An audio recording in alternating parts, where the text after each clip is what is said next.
Hello दोस्तों, स्वागत है आप सभी का। तो दोस्तों, लेखपाल के जितने भी कैंडिडेट कट ऑफ को लेकर परेशान हैं उन सभी के लिए आज का ये वीडियो बहुत ही इंपॉर्टेंट रहने वाला है, क्योंकि ये वीडियो खास आपके लिए बनाया गया है। इसमें हम एक शॉर्ट एनालिसिस करेंगे कट ऑफ को लेकर के, जो कि पैट स्कोर कार्ड के आधार पर रहेगी, और उसके ज़रिए हम आपको बताने वाले हैं कि कट ऑफ जो है वो कितने मार्क्स तक रहने वाली है। उसे देखने के बाद खुद आप अपने आप ही समझ जाएंगे, क्योंकि अगर आप हमसे पहले से जुड़े होंगे तो आप खुद जानते होंगे कि हमारे जो बताने का तरीका कुछ इस तरीके से रहता है कि उसे समझने के बाद में आप खुद ही अपने आप अंदाज़ा लगा सकते हैं कट ऑफ क्या रह सकती है। उम्मीद करते हैं कि शायद इसके बाद आपकी जो है कट ऑफ को लेकर परेशानी दूर हो जाएगी। साथ ही साथ दूसरा हम आपको कोर्ट केस के बारे में बताएंगे कि केवल 2 क्वेश्चन ही ऐसे हैं जिनमें चेंज होने की पूरी उम्मीद है, और उसके अलावा जितने भी क्वेश्चंस हैं उनमें कोई भी उम्मीद नहीं है चेंज होने की। तो वो क्वेश्चन भी हम आपको दिखाने वाले हैं। तो दोस्तों, चलिए वीडियो स्टार्ट करते हैं। तो दोस्तों, सबसे पहले आप सभी से एक रिक्वेस्ट है कि जो भी कैंडिडेट्स हमारे चैनल पर नए हैं वो प्लीज़ चैनल को सब्सक्राइब जरूर कर लें। चैनल के माध्यम से हम आपको लेखपाल के साथ साथ यूपी ट्रिपल से जुड़ी हर एक भर्ती की ऑथेंटिक अपडेट आप लोगों को देते हैं। तो दोस्तों देखिए, यहाँ से आप देख सकते हैं हमने एक कैंडिडेट के जो है नॉर्मलाइज्ड मार्क्स यहाँ पर रखे हुए हैं। ये जो मार्क्स हैं पैट 2022 के मार्क्स हैं 81.60, और इसका जो परसेंटाइल मार्क्स बनना है 81.60 पर, वो बनना है 99.69। तो बहुत सारे कैंडिडेट सोच रहे होंगे कि इनका हमारे लेखपाल से क्या लेना देना।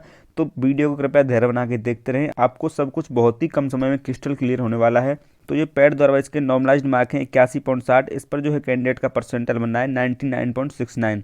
तो आप सभी जो है पैट का एग्जाम दे करके आए हैं, लेखपाल की परीक्षा भी दी है उसके बाद में, तो आप इतना तो जानते ही होंगे कि परसेंटाइल का मतलब क्या होता है, ये बताने की ज़रूरत नहीं है।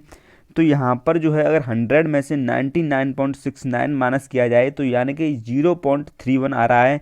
तो इसका मतलब यहाँ से ये निकल रहा है कि जो 99.69 परसेंटाइल लाने वाला कैंडिडेट है ये 0.31 परसेंटेज कैंडिडेट्स में शामिल है, यानी कि 0.31% कैंडिडेट ही इससे ऊपर के मार्क्स लाए हैं, और बाकी जो 99.69 परसेंटेज कैंडिडेट हैं वो इसके नीचे ही मार्क्स ला रहे हैं। तो दोस्तों, अगर पैट की बात करें तो पैट में जैसा कि आप यहाँ पर देख सकते हैं कि कुल आवेदन जो हुए थे वो हुए थे 37.58 लाख के समथिंग, जिनमें से परीक्षा जो दी थी वो 25,11,968 कैंडिडेट ने परीक्षा दी थी।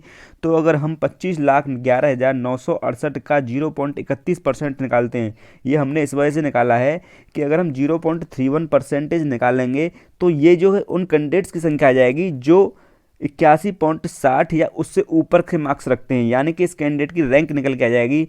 आप ऐसा समझ सकते हैं। तो जब 25,11,968 का 0.31% हमने निकाला तो यहाँ पर जो कैंडिडेट बन रहे हैं वो बन रहे हैं 7,787 कैंडिडेट। तो यहाँ से आप ये समझ सकते हैं कि 81.60 से ऊपर के मार्क्स लाने वाले कैंडिडेट केवल 7,787 ही हैं। तो आप समझ गए होंगे कि जो 25,11,968 में से इस कैंडिडेट की जो रैंक बन रही है वो 7,787 कैंडिडेट्स जो हैं वही इससे ऊपर हैं, यानी कि और सभी कैंडिडेट इससे नीचे हैं। तो जो भी लेखपाल की कट ऑफ 82 और 83 बता रहे हैं वो यहाँ से साफ साफ देख सकते हैं कि वही कैंडिडेट जो पहले लेखपाल के एग्ज़ाम में बैठे थे लगभग वही सारे कैंडिडेट इस एग्ज़ाम में भी बैठे होंगे, और उससे कुछ ज़्यादा ही बैठे हैं, क्योंकि लेखपाल का एग्ज़ाम जो है 2,12,000 कुछ ने दिया है, लेकिन यहाँ पर 25 लाख कैंडिडेट्स ने एग्ज़ाम दिया है। तो बहुत सारे कैंडिडेट यहाँ से सोचेंगे कि लेखपाल में केवल सीरियस कैंडिडेट्स ही बैठे थे। तो दोस्तों, वो सीरियस कैंडिडेट जो लेखपाल के एग्ज़ाम में बैठे होंगे वो कैंडिडेट तो यहाँ पर होंगे ही होंगे, उसके अलावा और भी कैंडिडेट्स यहाँ पे हैं। तो ये 25 लाख ही मान के चलो।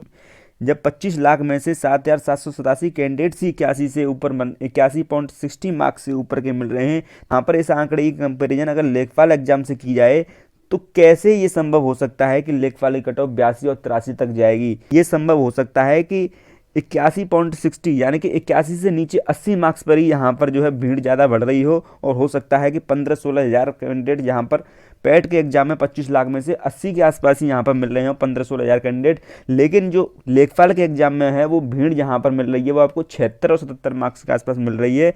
तो आप इतना समझ सकते हैं कि जो भी आपको 80 से ऊपर कट ऑफ बता रहा है तो आपको बिल्कुल भी घबराने की ज़रूरत नहीं है। लेखपाल का कट ऑफ अगर हम आपको बताएं तो मैं अपने अकॉर्डिंग अगर आपको बताऊं तो अनरिजर्व्ड में जिन कैंडिडेट्स के भी यानी कि जनरल में जिन कैंडिडेट के भी 78 से 79 नंबर के आसपास बन रहे हैं वो अपने आप को फाइनल सिलेक्शन के लिए बिल्कुल सेफ समझें, क्योंकि यहाँ पर 99% चांस हैं कि उनकी कट ऑफ जो है वो 78 या इससे नीचे ही रहने वाली है। बहुत ही कम चांसेस में 78 से ऊपर जाएगी, आप इतना मान के चल सकते हैं। और डीवी की कट ऑफ तो उससे 1-2 नंबर नीचे ही रहेगी, और बाकी की जो कैटेगरी हैं वो उसके अकॉर्डिंग आप अंदाजा लगा सकते हैं।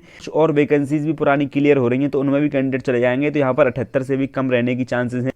तो दोस्तों यहाँ पे ये जो कट ऑफ है, जो एनालिसिस के आधार पर निकल के आ रही है या जो मुझे सेफ लग रही है, वही मैंने आपको बताई है। अगर आपके इससे कम मार्क्स बन रहे हैं तो आपको घबराने की ज़रूरत बिल्कुल भी नहीं है, क्योंकि फाइनल जो कट ऑफ है वो तो आयोग ही डिसाइड करेगा। हो सकता है इससे बहुत कम चली जाए, और हम तो यही चाहते हैं कि कट ऑफ काफ़ी कम जाए, जिससे कि आप सभी को सिलेक्शन का मौका मिल पाए। दोस्तों ये तो रही कट ऑफ की बात। उम्मीद है आप सभी को समझ में आ गई होगी, और अगर आप हमारी बातों से संतुष्ट हैं तो प्लीज़ चैनल को जरूर सब्सक्राइब करें, क्योंकि यही हमारे लिए आपका एक सपोर्ट होता है, जिससे हमें मेहनत करने के लिए और भी मोटिवेशन मिलता है। तो दोस्तों अब हम बात करने वाले हैं कोर्ट केस को लेकर के। तो जैसा कि आप सभी को पता होगा कि लखनऊ बेंच में 3 रेट चल रही हैं। यहाँ पर आप स्क्रीन पर देख सकते हैं, ये लखनऊ बेंच की रेट संख्या है। सब कुछ हम आपसे प्रीवियस वीडियोज़ में डिस्कस कर चुके हैं, ज़्यादा टाइम आपका नहीं लेंगे यहाँ पर बार बार वही चीज़ कहने में। तो दोस्तों लखनऊ बेंच वाले की जो सुनवाई होनी है उसकी जो नेक्स्ट हियरिंग की डेट रखी है 1 फरवरी 2023। इसका ऑफिशियली ऑर्डर भी आ चुका है, जो कि हमने आपको वीडियो के माध्यम से बताया था कि नेक्स्ट हियरिंग की डेट क्यों रखी गई है। दूसरी बात, यहाँ पर जो इलाहाबाद हाई कोर्ट की जो रेट चल रही हैं वो ये और ये हैं, जो कि एक उज्ज्वला क्वेश्चन को लेकर है और दूसरी जो उज्ज्वला और प्राइस स्कीम को लेकर है। तो ये जो लखनऊ बेंच वाली जो रेट हैं वो एक साथ लिंक करके इनकी सुनवाई चल रही है, और जो इलाहाबाद हाई कोर्ट की है ये भी एक साथ लिंक कर दी गई हैं। तो इलाहाबाद वाली जो हाई कोर्ट की जो सुनवाई है वो 6 फरवरी 2023 को होनी है, इसकी डेट फिक्स है नेक्स्ट।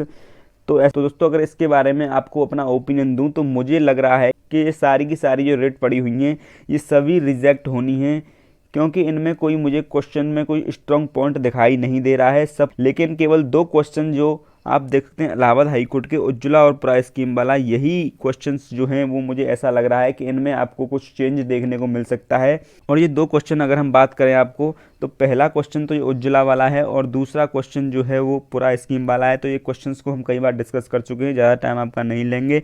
तो इन 2 क्वेश्चन में जो याचिकाकर्ता के द्वारा जो है वो बताया गया है वो इस तरीके से बताया गया है, जो हमने आपको बताया था पहले भी। पूरा स्कीम वाला है उसके बारे में रेट दायर करने वाले ने बोला है कि का ऑप्शन ए यानी कि पूरा दिया हुआ है, जबकि लोकसभा में 17 नवंबर 2016 को कॉन्सर्न मिनिस्टर के द्वारा बताया गया था कि पूरा स्कीम को रिप्लेस किया जाएगा श्यामा प्रसाद मुखर्जी रूरल मिशन, यानी कि शॉर्ट में बोला जाए तो SPMRM।